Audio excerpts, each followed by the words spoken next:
अपनी संस्कृति संपन्न परंपराओं और मान्यताओं की कहानियों से भरी हुई है बुंदेलखंड की धरती और यहाँ की सांस्कृतिक राजधानी एवं धार्मिक नगरी है ओरछा। वर्णन देखने को भले न मिले, पर उत्तर मध्य काल से लेकर आधुनिक काल तक ओरछा का अपना अलग ही महत्व रहा है।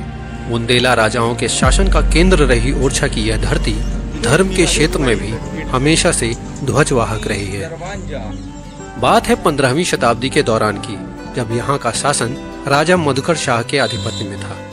राजा मधुकर शाह जी कृष्ण भक्त थे और उनकी पत्नी रानी कुंवरी गणेशी जी प्रभु राम जी की अनन्य भक्त थी। रानी कुंवरी गणेशी, जो कि ग्वालियर जिले के करहिया गांव की परमार राजपूत थी, वे प्रभु श्री राम जी में अटूट श्रद्धा रखती थी। लोग कहते हैं कि एक बार राजा मधुकर शाह जी के वृंदावन दर्शन का आग्रह न मानने पर राजा मधुकर शाह जी ने रानी कुंवरी गणेशी की भक्ति को चुनौती दी और उनको कहा कि यदि आपकी भक्ति में प्रभाव हो तो भगवान श्री राम को अयोध्या से ओरछा लाकर दिखाइए। इस बात को अपने मन में रखकर रानी अवधपुरी अयोध्या चली गई।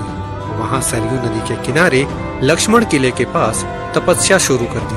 कहते हैं कि अपनी लंबे समय की तपस्या के बाद भी जब उन्हें परिणाम नहीं मिला तो रानी हतोत्साहित होकर सरयू नदी में जलमग्न होने ही वाली थी।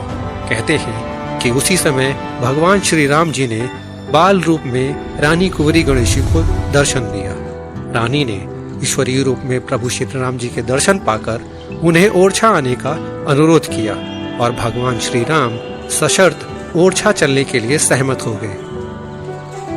लोग कहते हैं कि बाल रूप भगवान श्री राम ने रानी के सामने दो शर्तें रखी।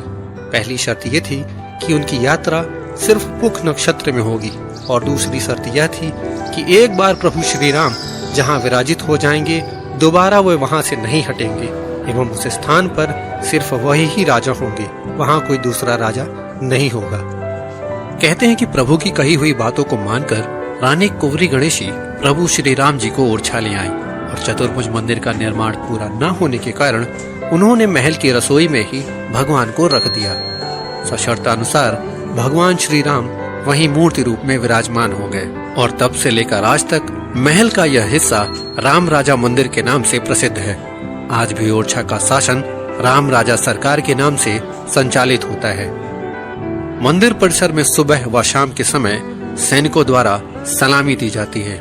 राम राजा सरकार के लिए बनाया गया चतुर्भुज मंदिर आज भी अपने पूर्ण अस्तित्व को प्राप्त नहीं कर पाया है। जटिल बहुमंजिला संरचना वाला यह मंदिर किसी दुर्ग, राजमहल और मंदिर की सारी विशेषताओं से मिलकर बनाया गया है।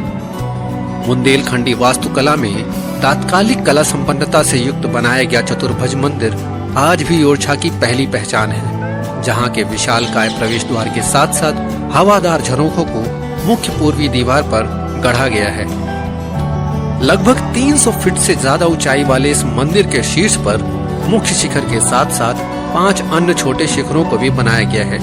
उचित मान्यता व संरक्षण न मिलने के कारण आज चतुर्भुज मंदिर अपनी चमक को खोता जा रहा है। मंदिर के गर्भगृह में दोबारा प्राण प्रतिष्ठा करवा